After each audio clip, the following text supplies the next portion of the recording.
There we go. Right.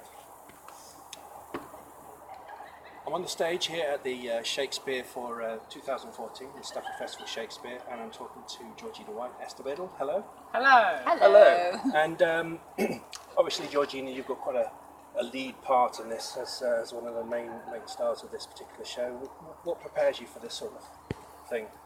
Well, it's a mammoth role, it really is. So I got the script well in advance so that I could, start learning my lines in advance, because you don't want to go on stage thinking about that.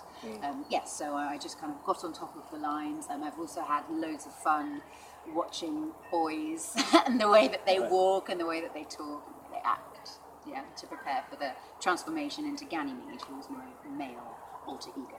Right, okay. There's a lot of laughs in this as well, isn't there? Obviously with Ganymede, but even some of the smaller parts, James has got quite a funny part at the beginning.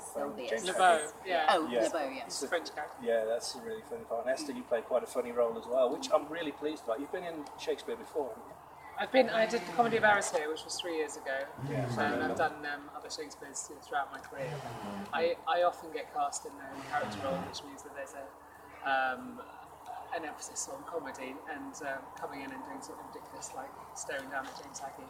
He stares back up at me and is very funny too. So yeah, it's nice to play silly parts in Shakespeare. Right. Have you ever done anything mixed or castle like this? Ludlow for this, but this is the only time I've performed open air. That's not true actually. I have done another Shakespeare open air, but this is the only one I've done with this kind of scale of building behind you, and Ludlow being in its 54th year, I think, and here 25th next year. So there's obviously something really lovely about joining what is already a very great tradition with an annual festival. To come and join that is very special. Okay. Can you tell me anything about the play without giving it away? For those who haven't read it, I haven't actually read it at all. I've never seen a production of it before, so it was all brand new to me. So it's really good to approach it from that angle. Well, Duke Frederick has banished his brother, Duke Senior, to the forest, and he then decides to banish Duke Senior's daughter as well, Rosalind, who's my character, and her best friend decides to go along with her, and Rosalind, as practical, sort of intelligent and witty as she is, she decides that she's going to make the most of this situation and dress up as a bloke. Meanwhile, she's completely fallen in love with Orlando, who has got semi-nude, doing a bit of wrestling. Yes. And they meet up in the forest, and she kind of toys with him and plays games with him, and then they meet all of these weird and wonderful, wacky other characters in the woods, and everyone sort of goes a little bit bonkers, basically.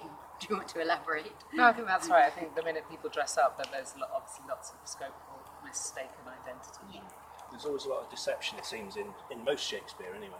And this one's no exception. So, but I think carry on. But I think the point is a lot of the time that the audience knows more than the protagonists most of the time, so they can see what's coming, or they're let in the joke as well.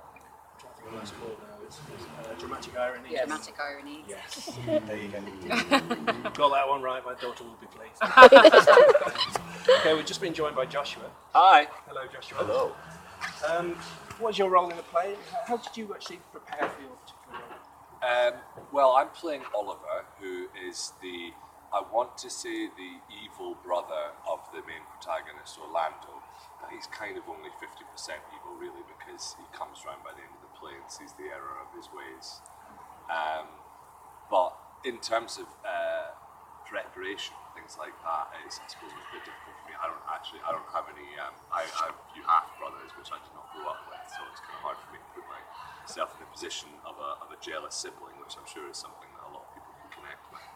But for me, the main thing about Shakespeare is kind of trying to plumb the text really, and honour the poetry of it really, and really get to grips with the words. I think if you just immerse yourself in the beautiful language that it is, it really opens up a whole sort of new world of expression really, and you find yourself living in this sort of very heightened but yet sort of understandable and tangible reality really, that he creates this universal sort of language that you found, and endured for hundreds of years, really. So that's why we keep coming back to it. This was set in the 60s.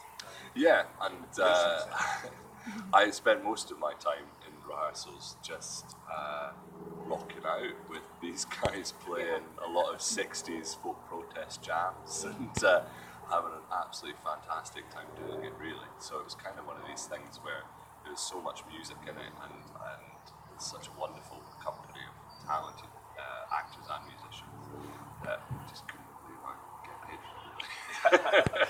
And the music works so well as it does this year. They normally have a little bit of music every year, but this year it tends to be to the fore, whereas in previous years perhaps it's a bit of background music, which is played live on stage anyway, as you yourself you have played in the past. But this time it seems to be part of the production itself, part of the storyline almost. It very much conjures the world of the play. Yeah, putting us in a sort of hippie commune together, especially all the lords and without getting into which way, but when they all go in, the Duke and all the lords and living together in the forest, that is what we're trying to create with the beginning. So sometimes the pre-show music doesn't connect with the plot, but this time it's absolutely supposed to be that that's the world we're entering. And by it being a lot of protest songs, that's just a gift of how to start this show and how to create that atmosphere right from the beginning.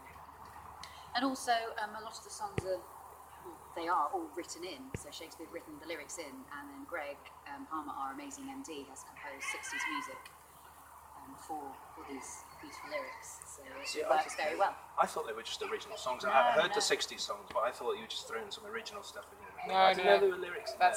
They were in the text. All Shakespeare's words. Greg's composition, and he's very flexible. So it depends when you get to rehearsing who's free, who's not on, who's not doing the change, or who is, or what people you have available to you, and then he's composing then as we go along, and choosing what he's got and who he's got and what they play. It sounds a lovely way to work. Gorgeous, doesn't it? I mean, everybody's harmonies sound brilliant. The music sounds fantastic. So I'd love to see it again. Can we see it again? Well, come. We can see it again. I'm sure we'll see it again. I'm sure there'll be a space for another us. week. Yeah, so. one week left. Anyway, finally, Joshua, the fight scene you have at the beginning there. Oh yeah. I thought you could have taken Orlando quite easily. Well, you have seen him with his top off, though. He's a muscly guy. Yeah, he may be shorter than me, but he's certainly got it where it counts, I think. So I don't know. I reckon I could maybe outrun him with my long legs, but I don't know if I could ground him in the way that he grounds Charles. Yeah. Well, thank you, Joshua, Esther, and Georgina. Thank you very much. Thank you.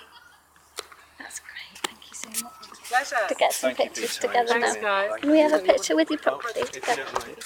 Are you going to hold the programme up? That would be lovely. Hold the programme up. That's nice. Okay, we're going to have to try and grab someone so I can have a picture too.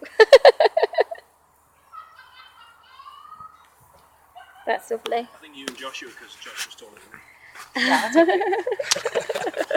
You can stand in front of me. And it works so well. I think this is video. Oh, you can